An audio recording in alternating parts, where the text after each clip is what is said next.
Yo diría que hay algunas frases que definen muy bien lo que es la sociedad nuestra, la cultura en la cual estamos viviendo. ¿Quién no ha escuchado frases como esta? Sálvese quien pueda. En este video podíamos ver ese reflejo de esa sociedad, ¿no? Sálvese quien pueda, ¿no? Mientras yo entre, no me importan los demás. O es mi vida y yo veré lo que hago. No sea sapo. El mundo es de los vivos. No se meta conmigo, que yo no me meto con nadie. ¿Usted no sabe quién soy yo? Cada uno verá lo que hace con su vida. O esta que nos gusta mucho, la plata manda. La plata es la que habla. Esas frases reflejan realmente la cultura de nuestra sociedad. Pero ¿saben qué más refleja? El pecado de nuestra sociedad. Estas frases reflejan egoísmo, ambición desenfrenada, orgullo, individualismo, falta de solidaridad, falta de honestidad. Seguir a Jesús, mis hermanos, no se trata de un asunto individualista, sino de algo en comunidad. La vida cristiana es vida en comunidad. Por eso, cuando vemos cosas como las que vimos el domingo pasado y las que vemos continuamente a diario, las que veíamos ayer en el Senado de la República, cuando se posesionaban o empezaba el nuevo periodo legislativo, ver todo lo que pasa en nuestra sociedad, es el reflejo de lo que hay en nuestros corazones. Nuestra naturaleza egoísta, por esa naturaleza egoísta hacemos de nuestra fe también algo privado. Es decir, yo creo a mi manera, yo oro a Dios a mi manera, yo adoro a Dios a mi manera, yo sigo a Dios a mi manera. Pensamos que la vida cristiana es a mi manera, pero si algo dejó claro Jesús, es que seguirlo a Él no era a nuestra manera, sino a la manera de Él. Por eso Él dijo, si alguno quiere venir en pos de mí, ¿qué? Niéguese a sí mismo. Es decir, no lo va a hacer a su manera, sino a mi manera. No nos interesa vivir una fe colectiva en comunidad, sino individual. Solo nos unimos si nos conviene, nos gusta, nos interesa. Por eso seguir a Jesús requiere ser parte de una comunidad transfigurada. Cuando hablamos de la palabra transfigurada, estamos hablando de transformada. La iglesia debe ser una comunidad transformada y transformadora, transfigurada y transfiguradora. Si no fuera así, la iglesia sería como la sociedad construida por los seres humanos, con luchas de poder, intereses personales, competencia, odios, divisiones, preferencias, resentimientos. Necesitamos ser una comunidad transfigurada para que no haya duda de a quién pertenecemos, de a quién estamos siguiendo y en qué nos estamos convirtiendo. ¿Saben una cosa? Todas estas enseñanzas de este año están basadas, como saben, en el Evangelio de Mateo. Y el Evangelio de Mateo, curiosamente, de los 4 evangelios, el único evangelio que menciona la palabra iglesia es el Evangelio de Mateo. Marcos no la menciona la palabra iglesia. Lucas no menciona la palabra iglesia. Juan no menciona la palabra iglesia. Solamente el Evangelio de Mateo menciona la palabra iglesia. Eso nos hace pensar a nosotros y a los estudiosos que el Evangelio de Mateo fue escrito para instruir a la iglesia, para orientar a la iglesia cómo llegar a ser una comunidad que transforma la sociedad. Y nos muestra cuáles son las características, qué tipo de iglesia, qué tipo de comunidad debe ser la iglesia. Y hoy quiero compartir con ustedes 4 breves cualidades de una comunidad transfigurada, es decir, cómo debe ser la iglesia según lo que Jesús enseñó en el capítulo 18 del Evangelio de Mateo. En Mateo capítulo 18 vamos a encontrar que la primera cualidad de una comunidad transfigurada, es decir, de la iglesia, es que en la iglesia el más importante es el más humilde. El más importante es ¿quién? El más humilde. Miren lo que dice Mateo 18 del 1 al 5. En ese momento los discípulos se acercaron a Jesús y preguntaron, ¿quién es el más importante en el reino de los cielos? Él llamó, o sea, Jesús llamó a un niño y lo puso en medio de ellos. Entonces dijo, les aseguro que a menos que ustedes cambien y se vuelvan como niños, no entrarán en el reino de los cielos. Por tanto, el que se humilla como este niño será el más grande en el reino de los cielos. Y el que recibe en mi nombre a un niño como este, me recibe a mí. Jesús ha venido hablando a sus apóstoles acerca del sufrimiento que tiene que enfrentar, que vendría el sufrimiento en Jerusalén, que lo iban a crucificar, que lo iban a matar. Él viene preparándoles las horas dolorosas que se acercan. ¿Y a ellos qué les interesa preguntarle a Jesús? Les interesa saber, en el reino de los cielos, ¿quién de nosotros va a ser el más importante? ¿Ven la incongruencia de los intereses de Jesús con sus discípulos? En el contexto de Mateo, ¿quién era el más importante? ¿Quién era la persona más grande en el contexto de Mateo en esa época? Esas personas importantes, su importancia, su grandeza estaba basada en la riqueza que tenían, la educación que recibían, el estatus social que tenían, el linaje y el poder ejercido sobre los demás. Obviamente, hoy sigue siendo igual. ¿Quiénes son los importantes? Los que tienen riqueza, los que tienen poder, los que tienen apellido, los que tienen linaje, los que tienen influencia social, política, económica. Esos son los importantes, los que andan en Toyota blindada con escoltas. Pero la respuesta de Jesús deja claro que el reino de los cielos es totalmente diferente a los reinos de nuestra sociedad, de este mundo. Porque los grandes en el reino de los cielos son totalmente otros para Jesús. Y para ilustrar eso, llama a un niño. Ahora, en la cultura en la cual sucede esto en los tiempos de Jesús, los niños eran valorados de una forma muy diferente a como lo hacemos hoy en día. Los niños son objeto de protección especial, al menos en teoría, ¿verdad? Al menos existen ciertas leyes que buscan proteger a los niños, se les da prioridad en ciertas cosas. Pero en la cultura romana, los niños no contaban, no valían. Si usted, yo les voy a traer un día de estos, lo que pensadores como Séneca escribieron acerca del valor de los niños, es decir, no tenían ningún valor. Eran desechables, no valían, no contaban para nada. Eran propiedad, ustedes saben, lo hemos comentado aquí. Así como en la cultura india, en la India, las familias hacían fuerza para que si la madre iba a dar a luz un hijo, que fuera un hijo, no una niña. Y en esa cultura cuando nacía una niña, era bien visto, no era ningún problema, que esa niña fuera desechada en el basurero. Los niños no eran valorados.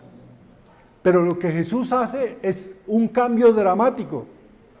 En respuesta a la pregunta, ¿quién es el más grande? Jesús toma a un niño, lo coloca en medio de ellos y dice, mire, el más grande en el reino de los cielos es como este niño. Y generalmente nos decimos, ay, porque los niños son inocentes, son puros. No, aquí lo deja muy claro Jesús. ¿Qué es lo que está resaltando de los niños? ¿Su qué? Humildad en ese contexto. Claro que los niños de hoy en día de humildes no tienen nada, ¿no?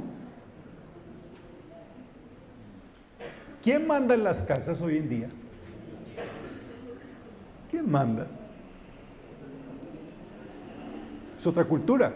Pero en esa cultura los niños tenían una posición tan humillada, eran menospreciados, eran marginados.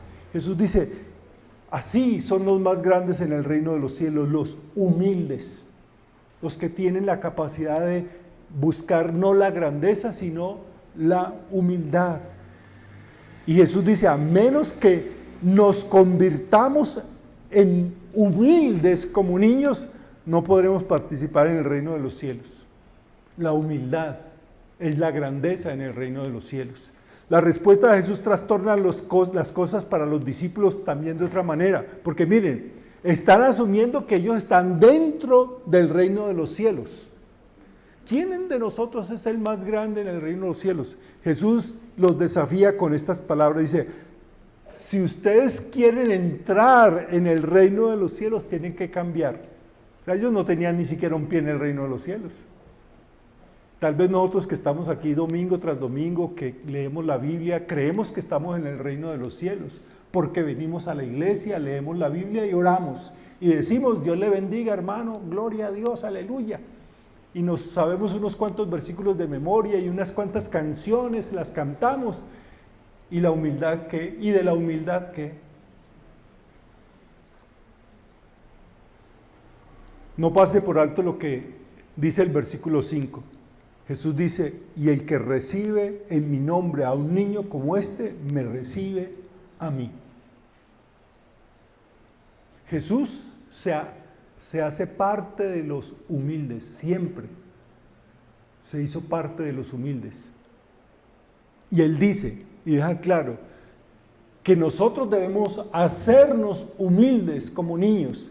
¿Y sabe por qué nos pide eso? Jesús nunca nos pide algo que Él mismo no haya hecho, porque Él lo había hecho, se había hecho humildes.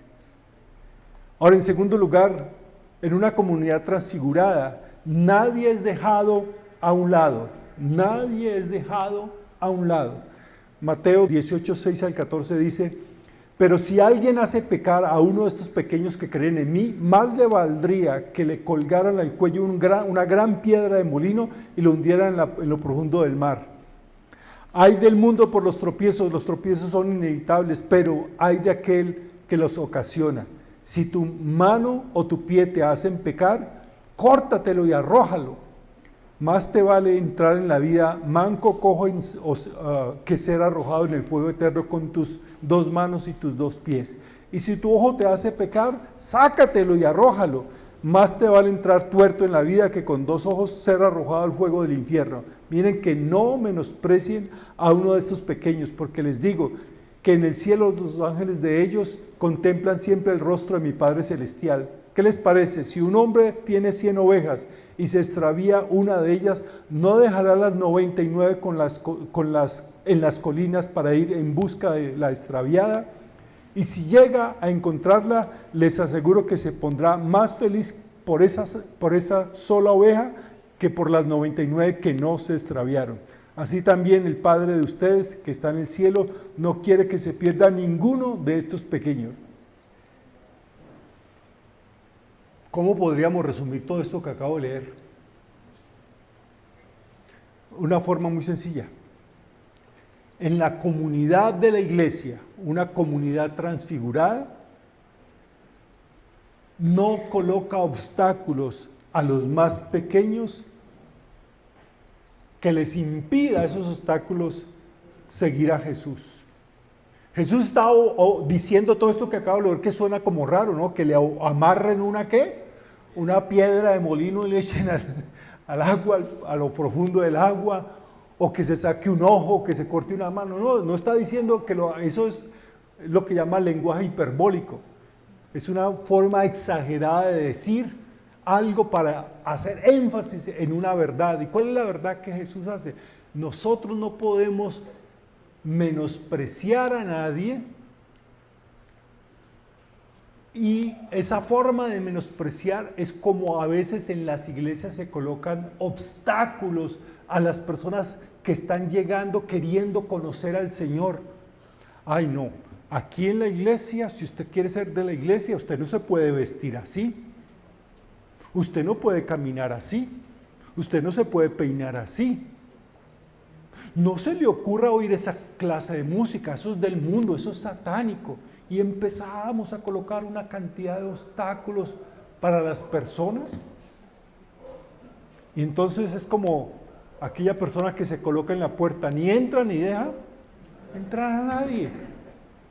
Y Jesús está diciendo, esas personas están dejando de lado, menospreciándolo y dejando de lado, impidiendo a las personas seguir a Jesús. En la comunidad transfigurada todos somos importantes y nadie debe ser dejado a un lado porque todos tenemos el mismo pastor. Jesús es nuestro buen pastor.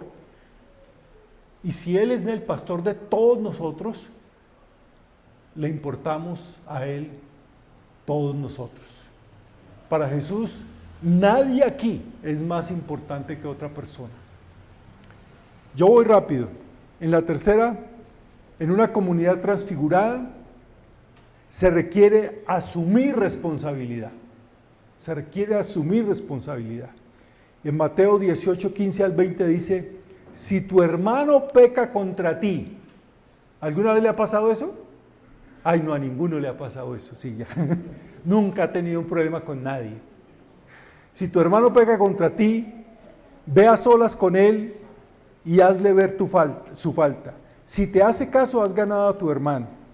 Pero si no, lleva contigo a uno o dos más, para que todo asunto se resuelva mediante el testimonio de 2 o 3 testigos.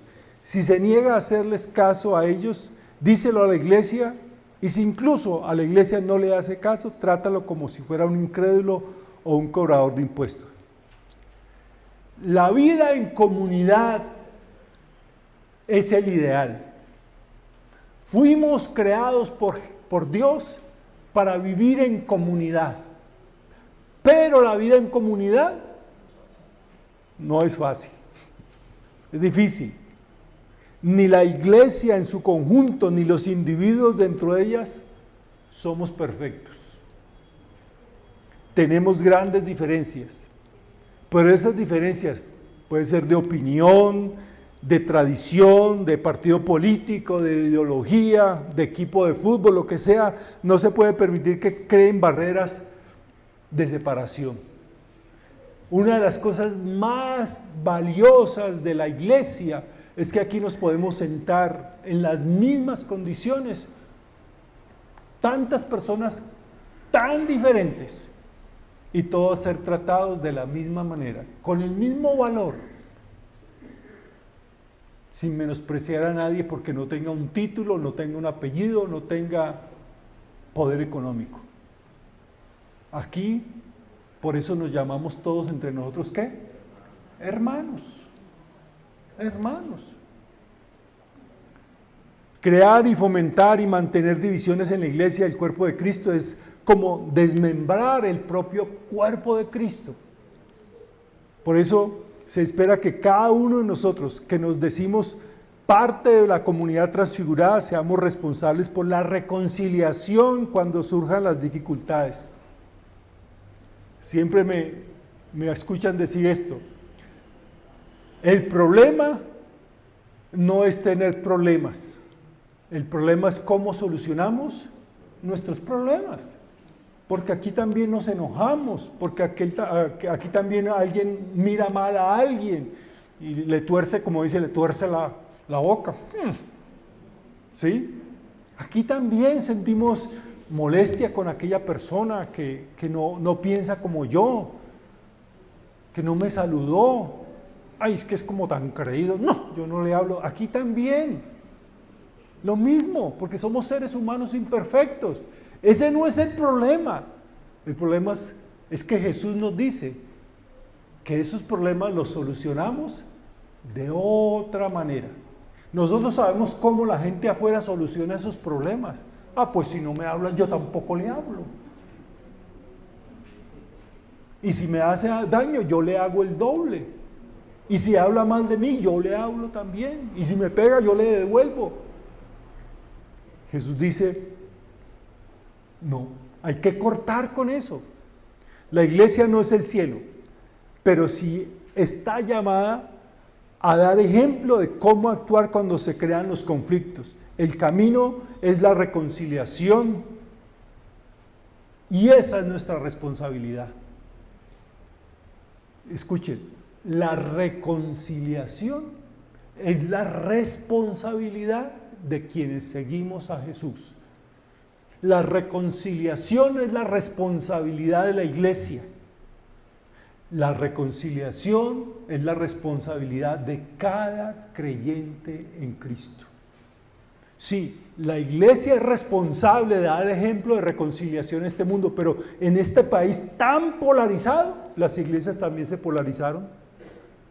Hay iglesias que son uribistas y otras iglesias petristas, y se tratan de la misma forma que los demás.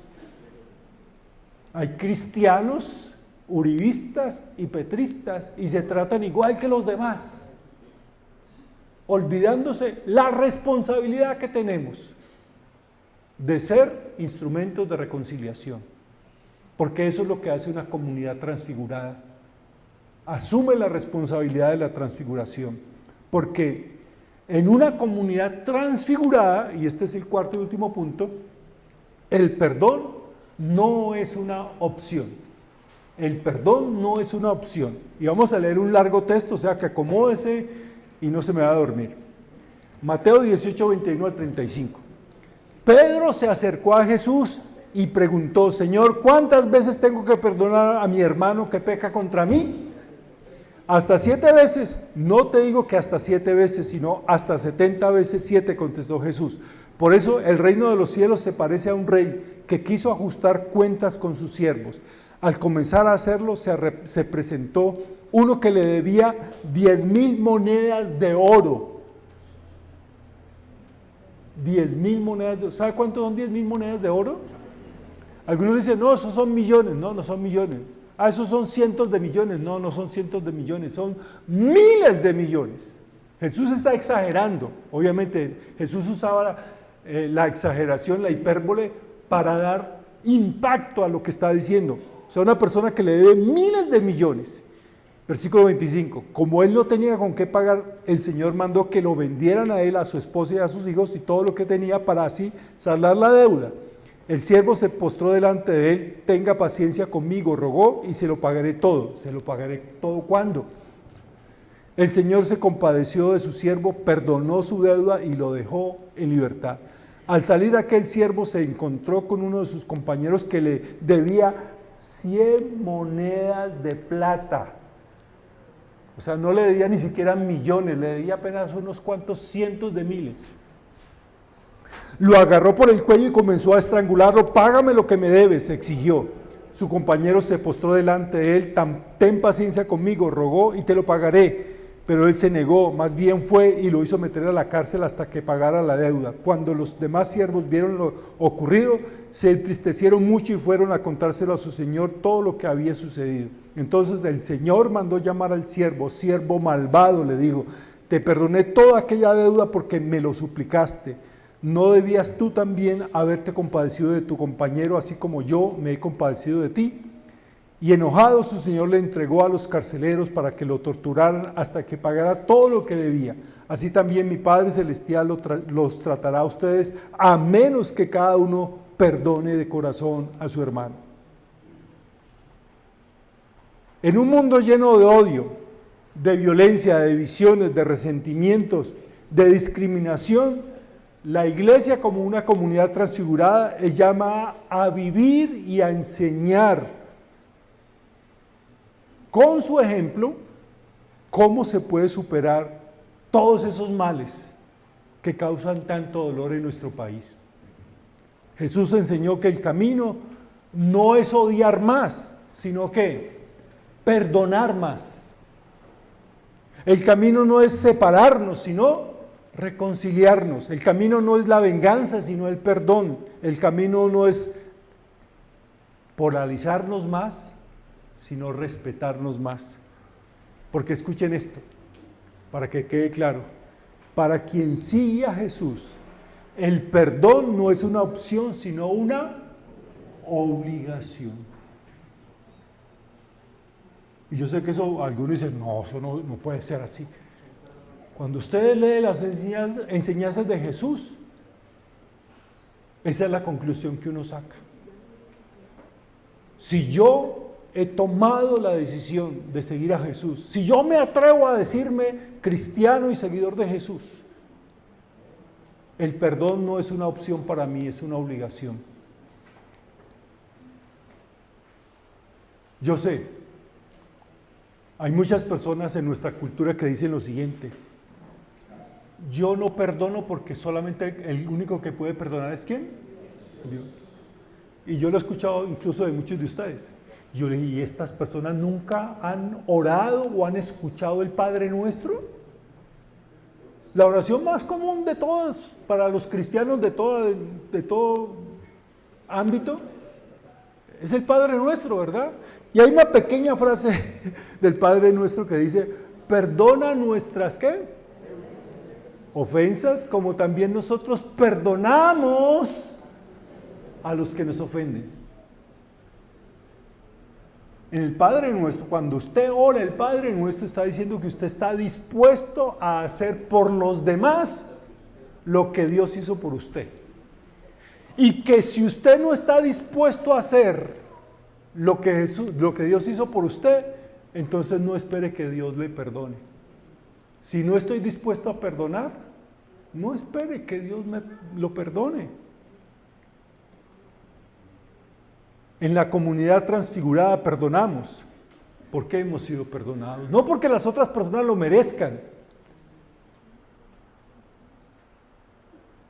En la comunidad transfigurada perdonamos por gracia. No porque lo merezcan las personas. Y como es un perdón por gracia, perdonamos en abundancia. Por eso cuando Pedro le pregunta, ¿hasta cuántas veces debo perdonar a este man que me tiene? Ya hasta aquí, ya estoy cansado de perdonarlo. ¿Cuánto más debo perdonarlo? Jesús le dice, sin límite. Sin límite. El perdón por gracia no tiene límites. Es perdón por gracia, y si es por gracia, es en abundancia. Por eso, la iglesia es una comunidad transfigurada, puesta en el mundo para transfigurar al mundo. Escuchen, cuando usted y yo decidimos creer en Cristo, generalmente nos han enseñado que es para ir al cielo. Crea en Cristo para que pueda ir al cielo. Entréguele su vida a Cristo para que pueda ir al cielo. Si ese fuera el principal propósito de creer en Cristo, ¿por qué cuando creemos en Cristo no nos vamos para el cielo ahí mismo? ¿Por qué nos dejan aquí esperando? La razón es porque esa no es el primer propósito de la salvación. El propósito de la salvación, sí, es que un día estemos con Jesús para siempre. Pero mientras tanto, y es lo más importante, que nosotros vivamos y enseñemos a vivir a los demás como Jesús vivió. Seguimos a Jesús para vivir como Jesús. Eso es la transfiguración, ese es el principio de lo que llamamos el principio de la transfiguración, es decir, de la transformación. Creemos para ser transformados. ¿Transformados en qué? ¿En santurrones de iglesia? No. Creemos en Cristo para ser transformados de tal manera que nuestra vida refleje la vida de Cristo a los demás y los demás anhelen seguir a Cristo. Somos una comunidad transfigurada para transfigurar este mundo, para cambiar este mundo. Esa es nuestra tarea. Dios nos ayude a que cambiemos nosotros primero para cambiar a los demás. Ahora usted dirá, pastor, pero es que yo no puedo hacer eso, yo no puedo perdonar a esa persona. Sí, está bien, yo estoy de acuerdo con usted no puede. Por eso es que necesitamos a Jesús en nuestra vida, porque Él sí puede. Tanto puede Él que cuando estaba colgado en una cruz dijo, perdónalos, porque no saben lo que hacen. A los que lo estaban torturando, No dijo, Señor, manda un rayo que los fulmine a todos. Digo, Señor, manda tu perdón. Perdónalos. Él sí puede. Por eso es que necesitamos a Cristo en nuestro corazón, para poder vivir la vida como la de Cristo. Si usted todavía no ha colocado a Cristo en su corazón, todavía no ha dicho, Señor, te necesito en mi vida, porque quiero vivir no a mi manera, sino a tu manera, hoy es un buen día para decirle, Señor Jesús, toma el control de mi vida. Y quiero que transformes mi vida, que cambies mi vida. Puestos en pie, vamos a orar.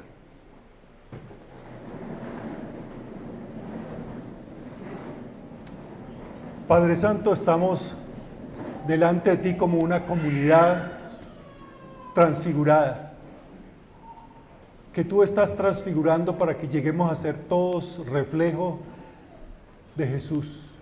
En este mundo lleno de odios, resentimientos, egoísmos, envidias, divisiones, queremos reflejar el amor de Cristo, el perdón de Dios, la reconciliación.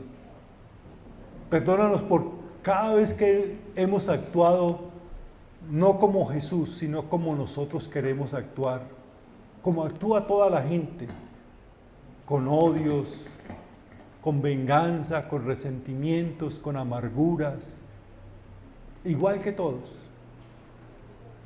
Haznos, Señor, humildes como un niño, humildes, Señor, para no buscar hacer las cosas a nuestra manera, sino a tu manera. Por favor, Señor, toma el control de la vida de cada persona que aún no ha entregado el control de su vida a ti. Que no salga esta mañana, Señor, de este lugar sin decirte, Señor, ven a mi corazón, perdóname y ayúdame a cambiar. Confiamos en tu poder, en tu amor y en tu dirección. En el nombre de Cristo Jesús. Amén.